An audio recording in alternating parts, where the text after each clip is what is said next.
So tonight, this is March 18th, 2015, and we live in a massively falsified world.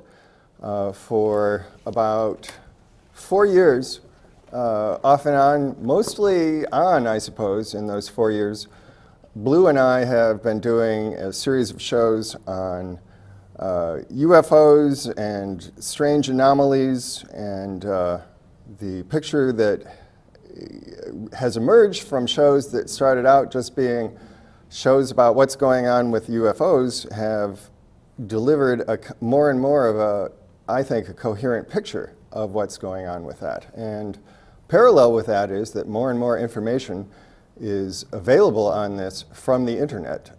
And tonight you'll see a lot of that information is actually coming from NASA itself all of a sudden, which is astounding.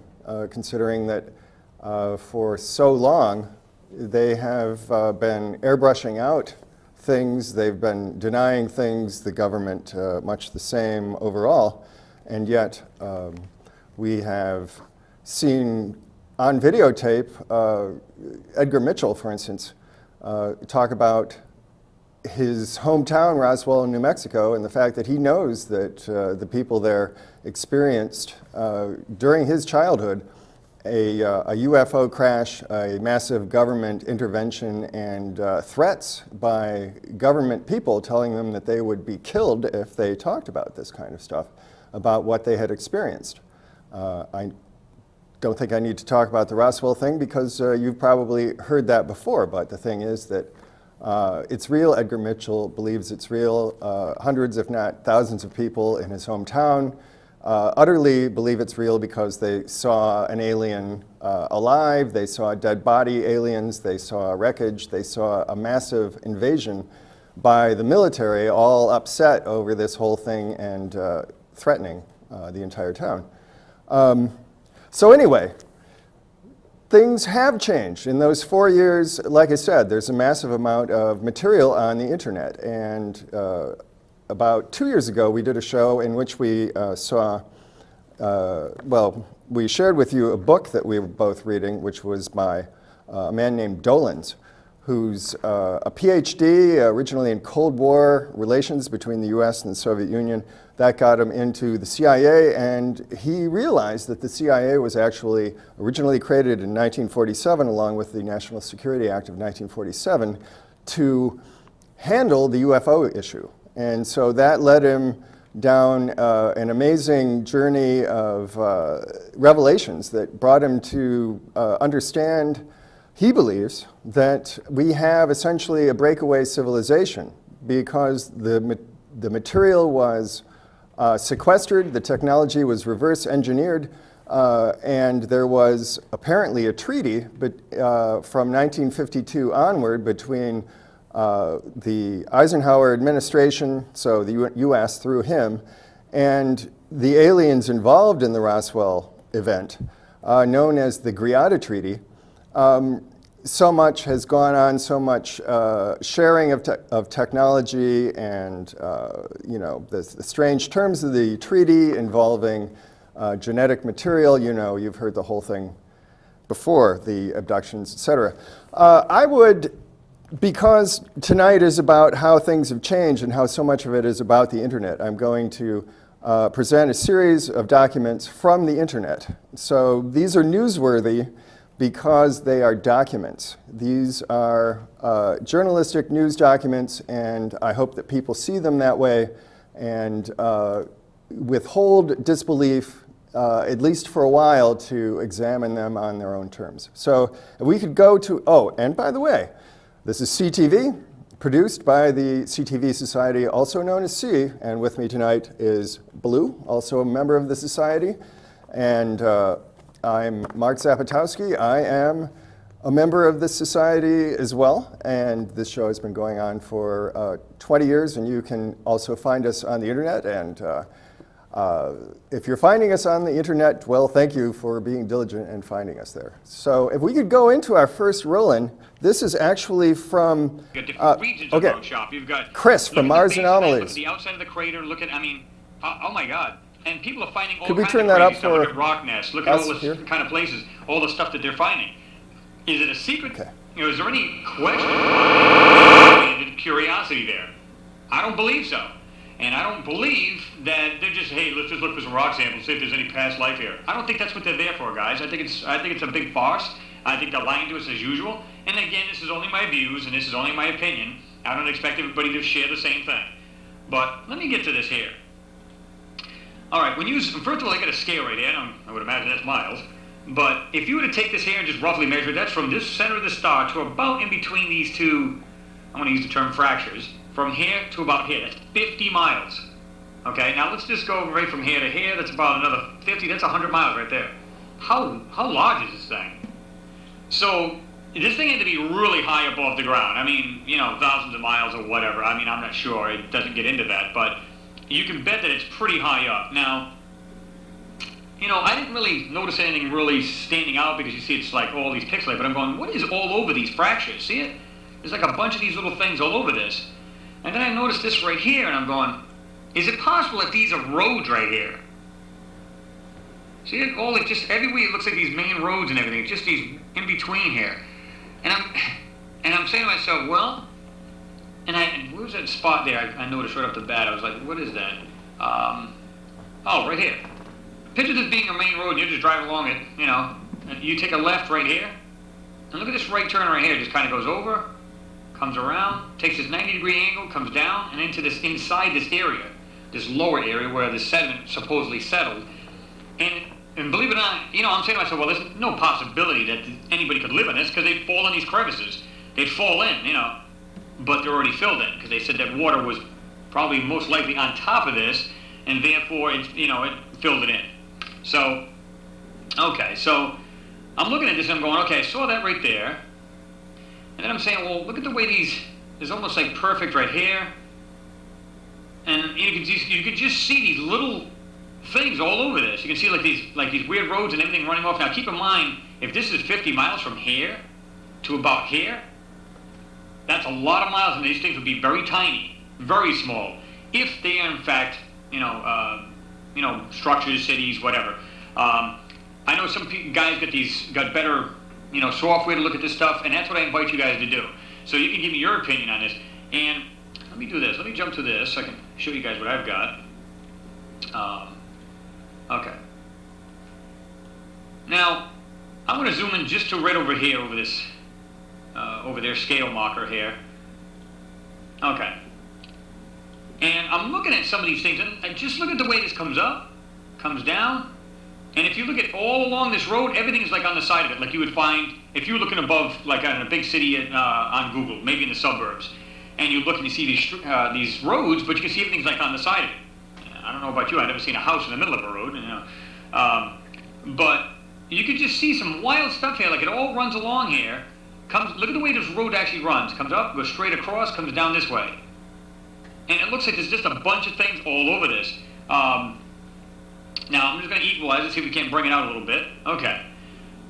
Now I'm looking here and I'm saying, all right, things appear to be popping out here. And again, I'm going to zoom in. It'll probably get a little too blurry, but let's just see what happens. Okay, let's blur it a little bit. Do a little resharpen. Now, although I'm in pretty far, look at this right here, like this round stuff here. Look at this way this road comes up. It goes like this, branches off, goes over to here, then it goes up, comes around, goes around here, and it just goes up this road. Look at this. It just runs right up here, goes along here, and look at everything is like on the side. If you look carefully, there's one. Everything's running parallel with each other. See it? Just like things on the sides. See it? Now, are these buildings? Are they something else? I don't know. They sure look like little structures. They don't look like just random garbage thrown around. Let me show you, like right here. Here's a good example. Look at this right here, this piece right here.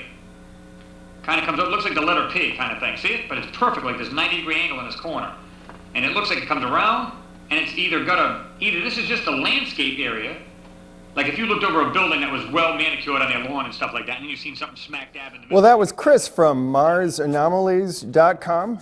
and that was Mars, and that was Gale Crater. So that is a place that was checked out by curiosity. That was an object, and we didn't really, we haven't been seeing that sort of stuff, but that was from the orbiter that dropped, so that's from the Mars orbiter, the Mars orbiter that, drops the rovers, that kind of thing. So there it is. And if we could see that photo from Dark Mission. Dark Mission is, we've talked about it before. It's an excellent book by Richard C. Hoagland.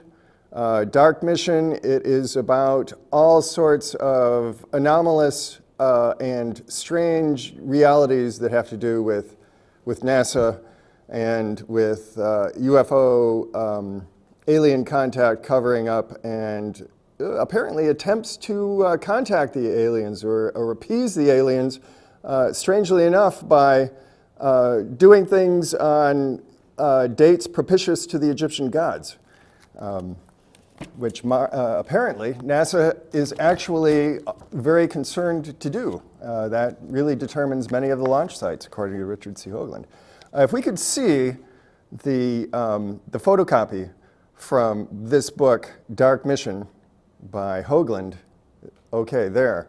That, I'm not sure if that is the same city, but that's a much better angle, and you get a much better impression if it is the same. Now, you could say, well, I don't see anything, but actually, if you look at a city, especially if you look at a ruin of a city, it looks like that. If you look at a bombed out city like Berlin, it's going to look like that. So, see, the thing is that Hoagland and every archaeologist in the world knows is that nature doesn't do these right angle things and these little boxes and these grid patterns, but a civilization does, of sentient beings. I mean, this is not, fractures and water filling in something. And this could well be what Chris from Mars Anomaly was looking at straight down at. And like I said, that photo is actually from something that someone found by just going through photo after photo after photo, thousands of photos, and they found that, this one that you're seeing right there. Same with Chris was looking at an actual mission objective, and that could be the same thing. We have, Blue, do you have what do you think was going on there? Do you think that's civilization? I think that a lot of different ways to look at this situation, because there is a thing in nature when you look at the clouds, and after about 10 minutes looking at the clouds, you start to see the faces, because your brain wants to organize patterns. Now, to me, that looks like the ruins of a city, but to other people, it just looks like ruins. Well, but I mean, ruins mean a city. Just natural-born rubble to some people. But you and I know that they've discovered things that are a lot different than that. These 15-mile tall glass structures that are ruins. Yeah. Speaking of those are actually the subject of Mike Barra's book. Mike Barra is one of those ancient aliens guys. If we could get a shot of the cover of this book, Mike Barra, Ancient Aliens on the Moon. Very interesting book, and our next Roland actually has some of Mike Barra speaking, and the thing that appears in here are glass towers, glass structures. I mean, this is what they theorize are going on. Things that can seem not to be there, but if you look closely, you realize that there are these filaments. They theorize that glass, because when it's made in a vacuum, is twice as strong as steel, then it would be an excellent building source on the moon because you have the raw material everywhere. Essentially, it's sand. So you can make glass structures, domes to protect, and they can be thousands and thousands of feet, even miles high. And this guy and his co-author, Mike Barra, they believe that the moon is full of this kind of thing. Now, we're not going to see glass structures in this, this clip, but this, you're going to see, these were photos that were released by NASA just recently, last year, and there's a lot of them. The glass structures are not actually part of it, but there are other huge structures that are featured in this, also from the internet. This is from the Sci-Fi channel. It's one of their productions. It's from 2014, and they updated it just earlier this year as well. But this is the 2014 version. If we could go to that, it is amazing. So if we could go into roll-in number 2, Aliens on the Moon, The Truth Revealed. Actual NASA on airbrushing. Curiosity rover. 1,000 copies. I don't care if we got to drop them in there by helicopter. And we're spreading this information around. We got a call back and said, all right, we'll make arrangements for you to have.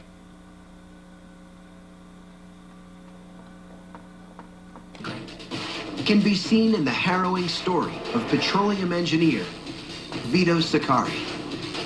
With a copy of Somebody Else's on the Moon in hand, he and a friend stormed the gates of NASA's Houston Space Flight Center shortly after the Apollo missions ended, demanding to see sharp versions of the pictures the book contained. But he was stonewalled from the start. There were endless meetings, endless numbers of forms we had to fill out, but it was clear they were trying to discourage us. They didn't want us to go any further. So we got back on the phone and we called them back and said, you know what? We got this book. We're going to duplicate 1,000 copies. I don't care if we got to drop them in there by helicopter. And we're spreading this information around. We got a call back and said, all right, we'll make arrangements for you to have access to these photographs. The images he was permitted to view in a high-security archive revealed things literally out of this world. Sakari was overwhelmed. We were escorted into this room, and it's like 5 or 6 of these full-length tables. Turned out to be more than 1,000 pictures. But the resolution was very high, and at that moment, the whole occasion turned. It became almost solemn, because we knew what we were looking at, and we knew what it meant. There are structures there. There were pipelines. The bridges were clear as a belt. There was machinery. There were tank tracks, what appeared to be tank tracks. When I looked at those clear images, we knew that we were looking at an existing, or at least an ancient, technology. These things didn't grow. These things were manufactured. These things were built, and they were built on a huge scale. A massive scale that suggests a race of beings we might not be able to successfully confront, should we have to. If hostile extraterrestrials are on the surface of the moon and are planning some sort of assault on the Earth, if we're dealing with creatures, with entities that are far in advance of us, I often wonder, would we even stand a chance? Coming up next is a gigantic alien satellite dish spying on Earth. We just can't build them that big ourselves. Are NASA astronauts convinced that aliens have visited our moon? I have no doubt. And later, did the Apollo 11 astronauts encounter a spaceship on the moon? I don't want to even get involved in it. Find out when Aliens on the Moon, The Truth Exposed continues.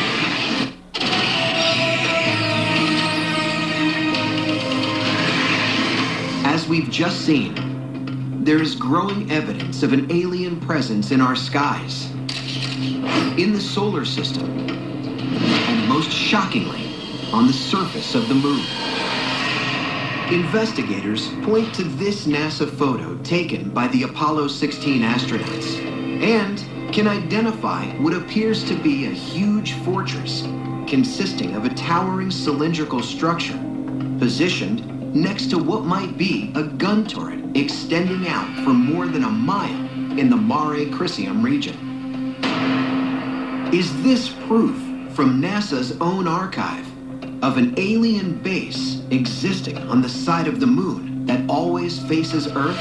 And might this base even include a massive satellite dish? Experts see the dish and its location as a cause for alarm. If we, the general public, can see this imagery on the surface of the moon, then it's clear that military and government agencies can as well.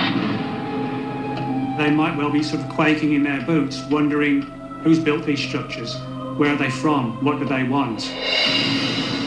If what researchers say is right, that this is potentially an armed atomic facility of some kind, then the advanced extraterrestrial race of beings who built it managed to include something nearby that Earth-based telecommunications companies can only be in awe of.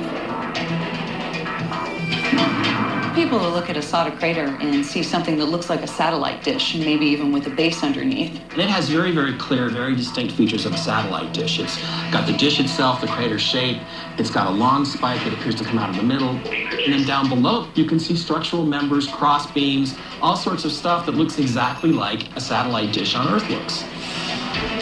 Top researchers are convinced what we are looking at is nothing less than an engineered technological wonder, miles in diameter. Its intricacies are hard to ignore.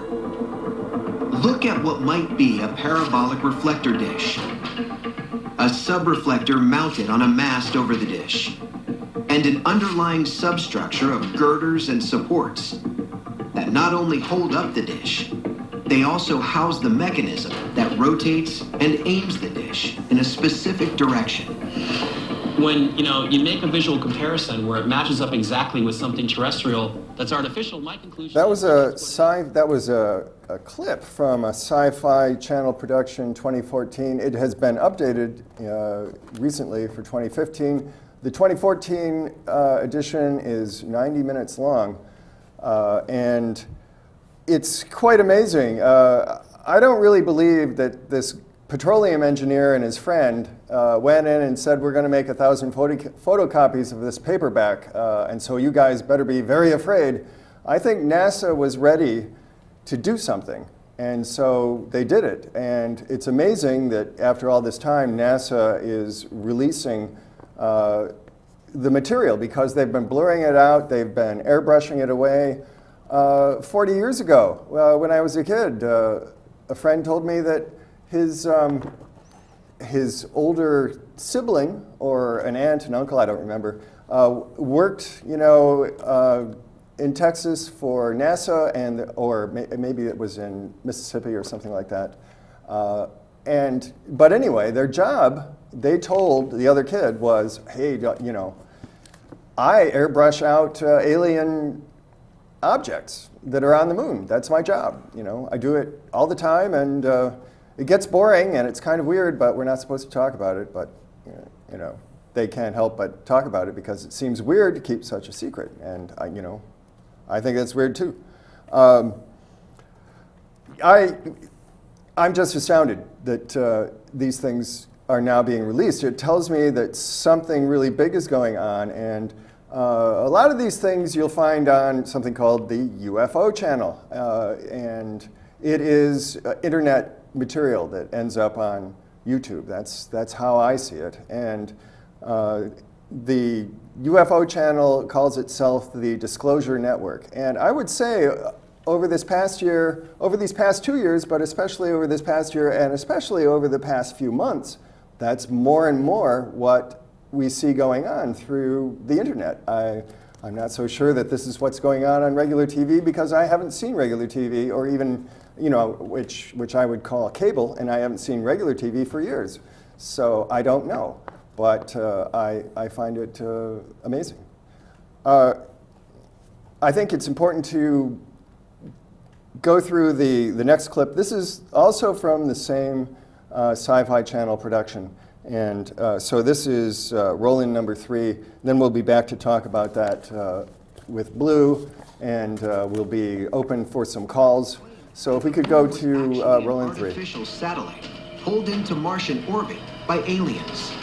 The theory has its supporters even today, but there's a bigger mystery about Phobos, unsolved for almost 30 years, one which investigators are still trying to explain.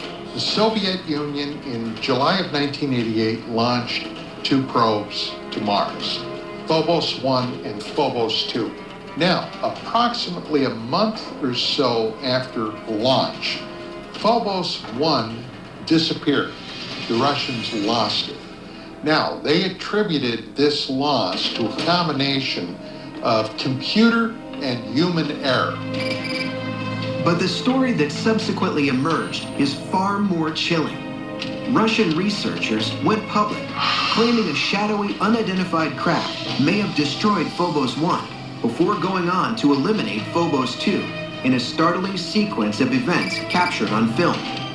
Just before vanishing forever, Phobos 2 photographed what might be a gigantic alien spaceship with bad intentions.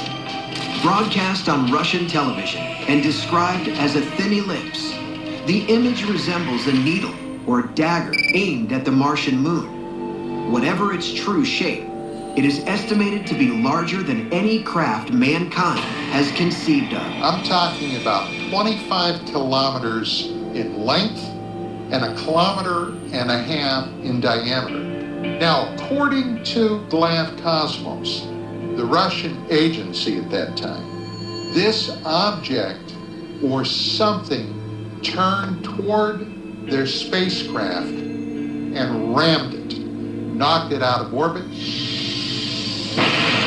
The American defense establishment curiously remains silent about the incident, perhaps because American probes have reportedly been destroyed near Mars as well. But we do know for certain that several unmanned missions, spacecraft missions to Mars that had been launched by NASA, that we lost several.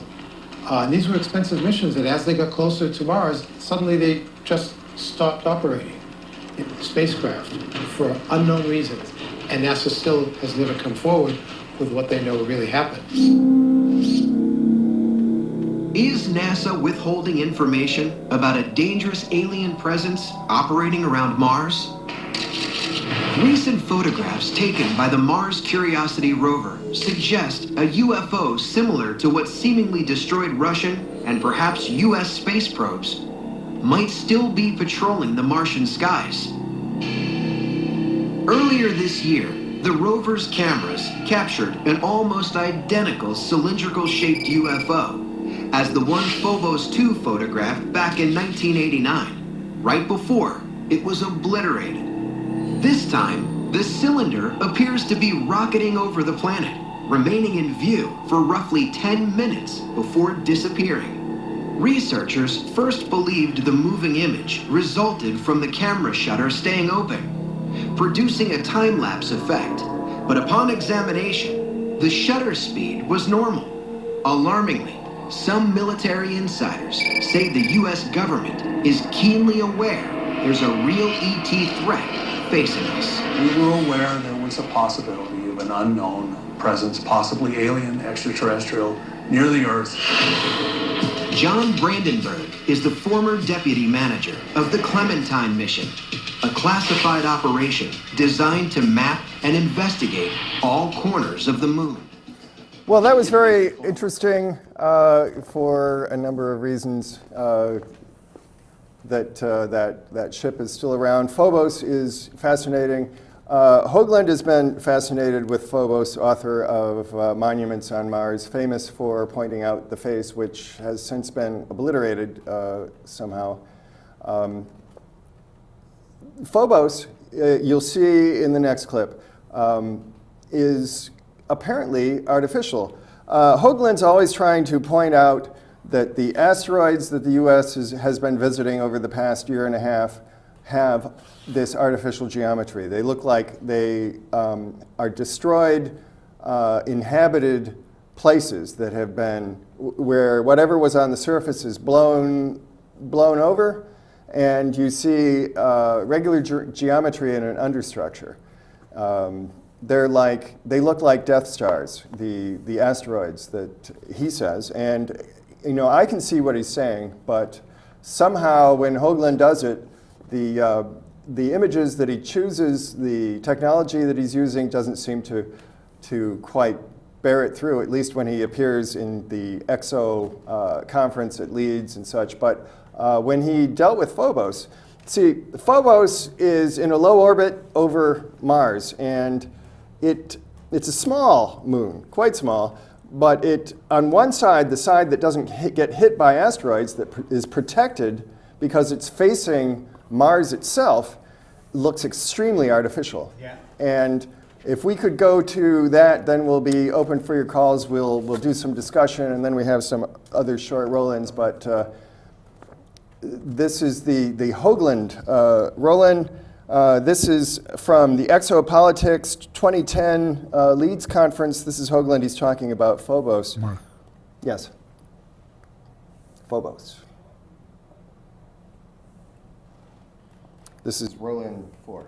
It's physiology. And that was a long, complicated, convoluted process. Well, let's start with looking at the front view. Now, these are the real ones. These are copies. These are stereolithographic copies, what you see up here and what you will hold. They're exact copies, exact. As close as science can get them, same weight, same everything. But this is the real deal here. Now, if you notice, the differences are, and I can show you here with this. A normal human eye socket, see that? It's two inches, 2 knuckles deep. To go back to the foramen to the back. The Star Child, see that? It doesn't even go quite 1. It's very much shallower. So you have a real difference there. If you look at the brow ridges, all humans, all primates have varying degrees of brow ridges. You see those, you feel your own, everybody's got it. And then every human nose comes down, no matter how big your honker, it's going to have a little dip up here between the brow ridge and the beginning of the nose. Star Child has neither of those. It has no brow ridges, as you can see. I mean, look at it. It's flat, and you see that its nose has no dip at all. It's straight down. You'll be able to see it when you come up closer. But anyway, take my word for it. A complete difference there. There are no sinuses under here, as you will see in another slide. So we're already into some really significant differences.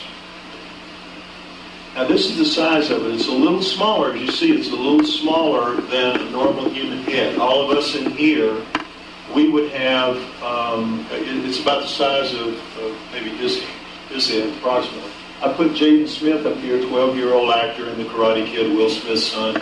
That's about the size. A 5-foot adult or about average 12-year-old. Now, this is the copy with the jaw that I showed you. And you can see that if it had eyeballs like we have, they would be bulging out like frog eyes. So it would have had a problem growing up in any kind of an atmosphere where there are other children with eyes like that, and we assume it had eyes because they're absolutely perfect in their design, and if you put your fingers in, you can feel ridges and dips exactly the same in both of them, so it's not a deformity. Its genes told it to grow in all of these different ways, and that's important. The fact that its genes told it to grow different in 25 major areas, which we'll see. It make sure that it's not, we think, entirely human. Now, here's another comparison. You see this line across where the nose bones connect into the brow, and you've got that piece right there. So we line those two up. Now, that wasn't the one I expected, but we'll have Hoagland talking about Phobos, and you'll see how artificial Phobos looks on the Mars-facing side. But that was Lloyd Pye. Lloyd Pye is a physical anthropologist, and he is famous for having been on Time magazine's cover maybe 7 or 8 years ago. Maybe it wasn't that long ago, but anyway, what happened was he had a skull that was 900 years old. It was found 80 years ago in northern Mexico, and it's an alien skull, and he you know, he's a physical anthropologist. He knows what a human being looks like, and it's not a human being.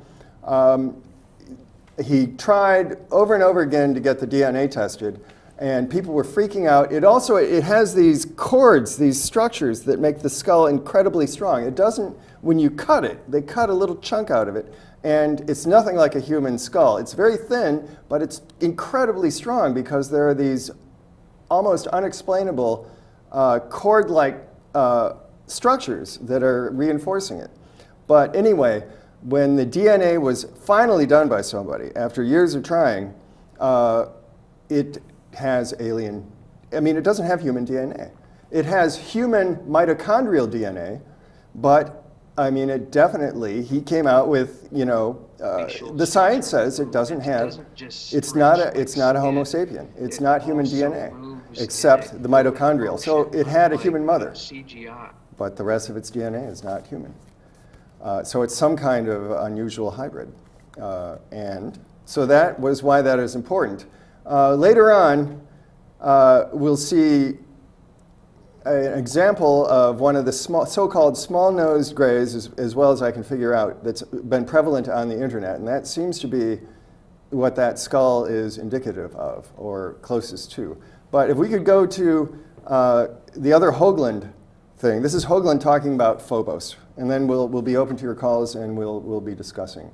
So if we could go to Phobos. Little dots on their knuckles, and you'd have to have the dots on the eyelids of something blinking like this to track this movement. Otherwise, it would be completely robotic-like movement because you would have programmed it.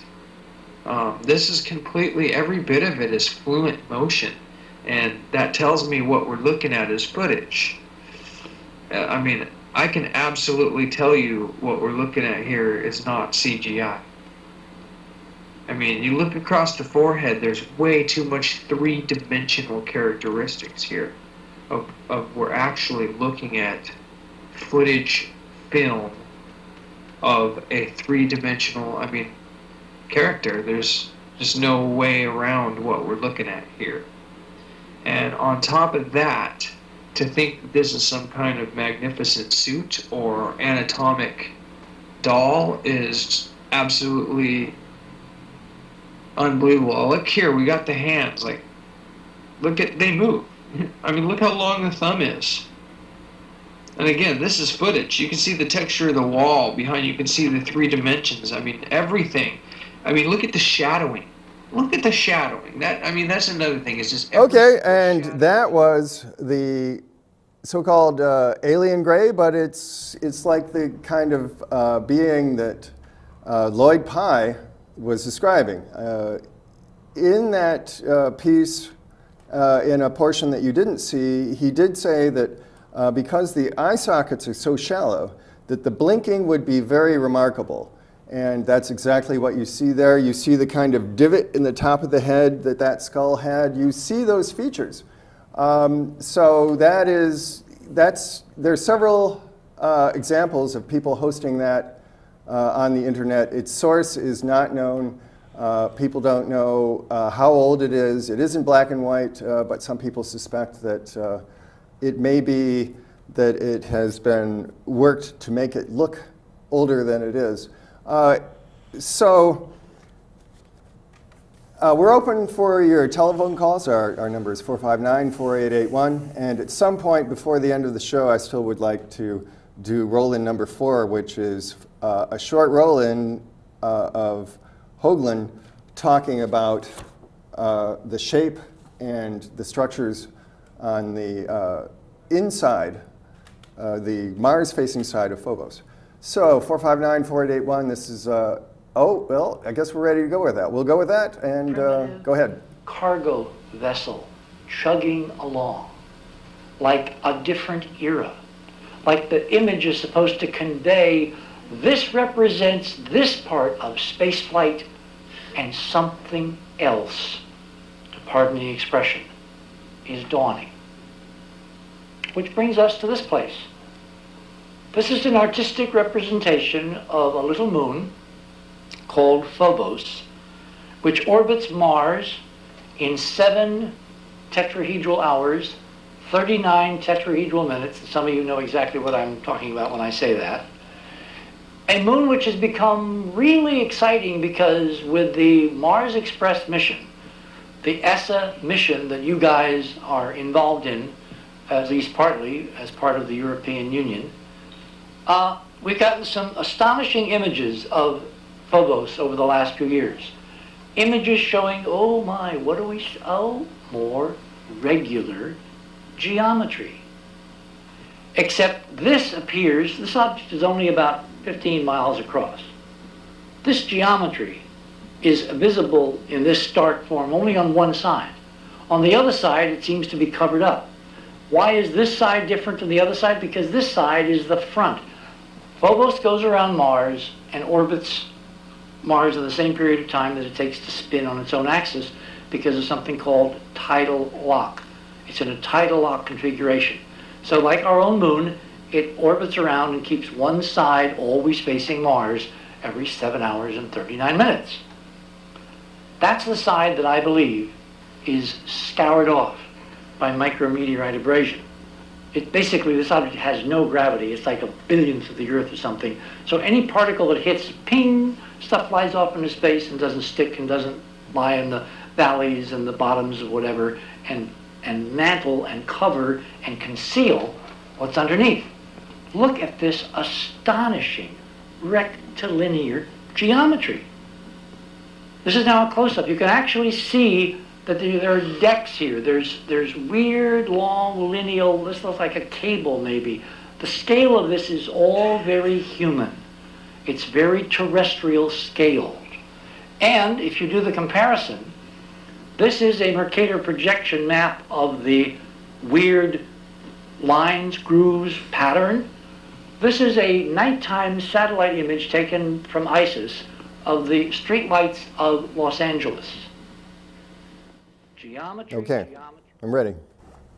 All right, so that looks utterly artificial. And there you see he's going into the regular geometry. And on that side, where the meteors haven't been hitting for millennia, you see an artificial object. And that is also with the place with the obelisk that's, a kind of a rectangular kind of thing. It's like the thing on 2001 Space Odyssey, the obelisk. It is several hundred feet tall, and there's no way it should be there. And Hoagland speculates that it might be an entranceway built into whatever is inside of this artificial object. And Buzz Aldrin wants to go there, or at least he wants humans to go there. Okay, so Rick, thank you for your patience. Welcome to OSAC NUC, and we're ready to talk with you. Hello. Good evening. Good evening. Both Marks, good show. I'm familiar with this idea that Phobos, I think the other moon is Deimos, right? Right. I remember when Stanley Kubrick, you mentioned 2001, Stanley Kubrick, who I believe was the producer and director of 2001 A Space Odyssey, way back in 1968. And Arthur C. Clarke wrote the book that it was based on. Yeah, it was actually a short novel called The Sentinel, and then they expanded upon that and made a screenplay and a movie, and then there was a novel that followed that. But anyway, Mr. Kubrick brought out this theory in a Playboy interview, I believe in August of that year, about the fact that Phobos may indeed be an artificial object. I don't know if it was ever proven. Supposedly there were photographs taken of it that proved that it was real, but I mean, who knows, It's, like you said, we live in such a falsified world, it's hard to know what's true and what isn't anymore. Well, I think that it looks to me like some of the falsification is being removed, and that's what we're seeing now. People have speculated that if they've had alien craft, if they've had alien contact, then as this guy Dolan says, we have people who have gained a lot of power from that. They've gained a lot of technology from that, and there's, in the next show that we have, I'm doing a two-part series. I'm going to go into the underground constructions that are believed to take place. There's photos, there's footage of these things. Supposedly there are long roadways, transportation systems, a massive structure has been built under the United States. Yeah, there's another theory, of course, that since 1947, which was, there's been UFO sightings going way back in history, but the modern day era started in about 1947 when the Roswell. And there's a theory that's when that the CIA was created. Yeah, exactly. And it's like the idea that the aliens have supposedly been sharing technology with us because there seems to have been an exponential leap in technology. But well, amazingly enough, now in this book that we have on the copy stand, this is modern. Oh, actually, this is Future Esoteric. This is by Brad Olson. This was new last year. And in this book, he says that the situation is becoming one where it seems that they're beginning to. Oh, are you still with us, Rich? Oh, yeah, I'm still here. Oh. Yeah, he's still there. You're still there. I just turned it down a little. Well, in Future Esoteric, Brad Olson is saying that that they actually have a name that is being discussed now for the treaty itself. It's called the GRTV Treaty, and he himself, like other people, are speculating that the distance between the truth and the reality is now becoming so great that they have to deal with it sooner rather than later, perhaps, because it's all getting out of hand. As this theory goes, do they posit the idea that these aliens are talking to the United States, Russia, and other nations, or just America? Well, in Brad Olson's book, which is kind of a compendium of everything that is available, from various sources on the internet at this point, this book, I recommend it. He says that, I'm sorry, what was your question again? Well, are the aliens supposedly just talking and sharing technology or what have you only with America? Or well, the treaty, yes, the U.S. seems to have a special relationship with them. There was the other group, the so-called tall whites, or the blondes, the Nordics, and they wanted the U.S. to disarm, and they said that they would teach us in the ways of peaceful coexistence and spiritual growth.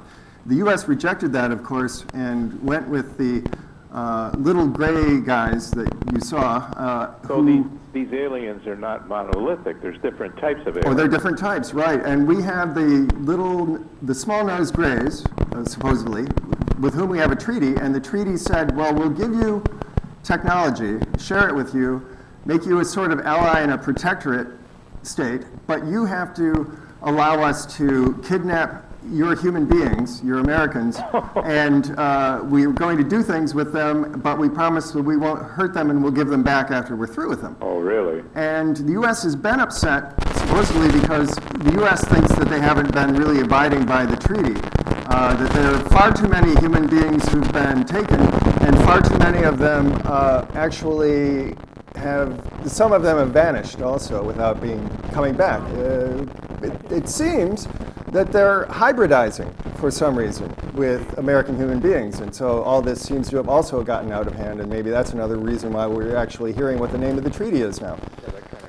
So why is all of this important, Rick? I say it's all important, and I say this to Blue too, as I've said before, because obviously there's technology that has been reverse engineered. Obviously the U.S. has the technology, or at least should have access to it. Some people associated with the U.S. or its elites have access to it that could solve our problems of poverty, our problems of polluting our earth, and massively changing our climate. We're on the verge of a kind of civilizational catastrophe, and obviously these technologies, since there's anti-gravity involved, and time, space, warping capabilities, we could solve our problems and save our planet and our civilization. And we would be wealthy as an entire planet as well. We wouldn't need war, etc. But that would not be a happy day for people like the Rockefellers, for instance. And it looks like, Rick, that something is interfering with your coming into us, and so I guess we'll say goodbye for now. And we hope that we can get somebody else on the line. Okay, there you go. Now it's time to hear from Mr. Blue. Patient Mr. Blue. I've been waiting and patient. Sorry. Well, I think a lot of this is going to come as a shock to average people. They don't want to necessarily change their perspective. Their ideologies are not based on this kind of information. In fact, most of the scientists that I read are still in the debunking phase of, it's kind of like denial. I'm not going to look at that picture and see alien villages. It just isn't going to happen. And something like that happened with Galileo when he tried to get the church fathers to see the mountains on the moon and the moons around Jupiter. And Oh, they looked the and they rings go, around Saturn. They looked yeah. and they go, I don't see nothing. You're crazy. See, they just would not allow themselves to take that paradigm leap, and it's tough. It's going to be tough. It's the stuff we're talking about now sounds unbelievable. But Unbelievable. What seems to be happening, it's ready or not, it's coming out, and it's coming out quickly. It's not coming out on ABC or NBC necessarily tomorrow, but it's all over. There are millions and millions and millions of people that have had some kind of encounter with things that they can't explain. And no matter how the authorities try to talk it down, the reality is, once you've had an experience like that, and I know Brad Olson did because he talks about it in the very opening pages of his book. Millions of people. And I've had it. I had this experience that I couldn't explain, and it changed my life, and that got me interested in the whole thing. And I don't know whether we're the chosen ones or not, but to actually have that kind of experience. But all around the world, people are getting it. And people that don't want anything to do with this, they will never, ever allow this sort of thing into their world. It's coming into their world. I would say denial's very powerful. It's time. People can block out whatever they don't want to look at. See? If people may not be ready for it, but I think that our civilization needs it to be dealt with now rather than continuing to sequester the information, because the imbalance between the truth and the reality is becoming too great. It's becoming too damaging. Every age has people that think deeper, explore further, and find out more than the average person is willing to accept. And when you get to counterintuitive physics and anti-gravity devices that we know have been proven to these Cyril devices back in the 40s. They were shooting them off into outer space at hypervelocities. In this book, we could get a shot of this book.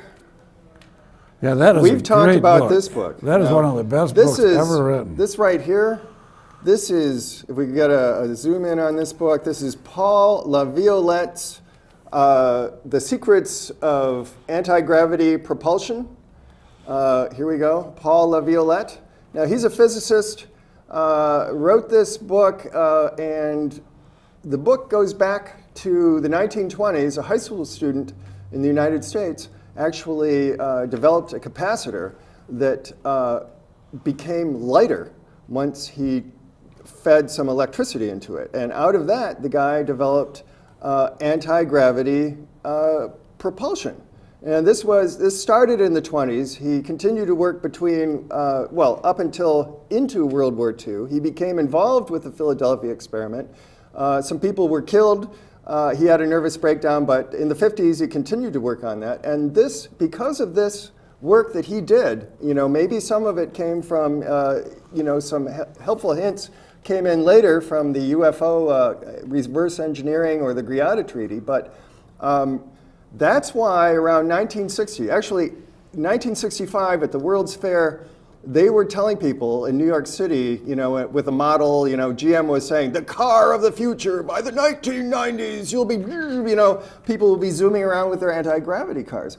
And at that time, they were also in trade publications for aircraft manufacturers. They were saying in a couple years after the military, designs their initial prototypes for warfare, you'll be in Australia from New York to Sydney in about 22 minutes because this stuff is real. But then it went black, and now no one remembers it, except I was a very young child in 1965, and I remember the 1965 World's Fair in New York City.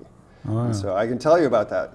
Oh yeah, when I do my show, I think it's in June, but it's going to have a book it's called The Gift. And this individual decodes the crop circles using spinning models. And what you discover is that the very same principles that are applied in the Lafayette book are the propulsion system for these UFOs too. Are they torsion systems? They use a Mandelbrot set projection field. Oh, keep going, Blue. That It's all right. it projects a positive, what they call electrogravitic, and that's, believe it or not, that's what the B-1 bomber does too in the front leading wing. Yes. Projects a positive field just out slightly ahead of the. So it's falling. La Violette tells us. They get the negative field around the ship. Those are what those rotating bands are, and it's always being drawn towards the positive. Yeah, La Violette's interpretation of the specifications for the B-1 bomber is that it is, at least to some extent, an anti-gravity vehicle in reality.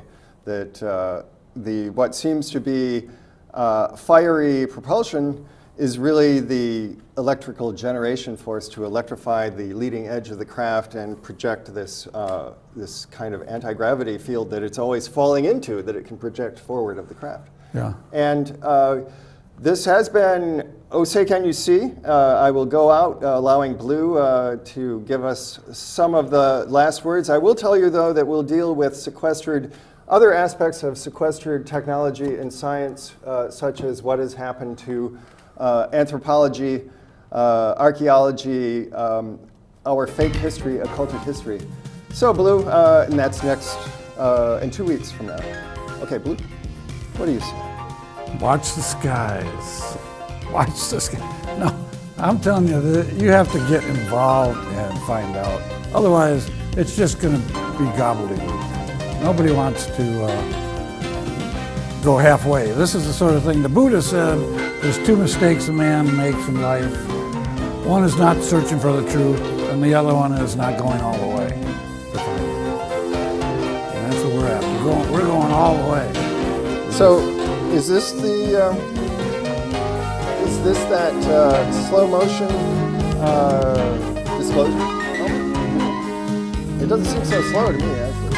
I think it's being disclosed. The people like we're the disclosure movement. We're the Thrive movement. We're the people that want to.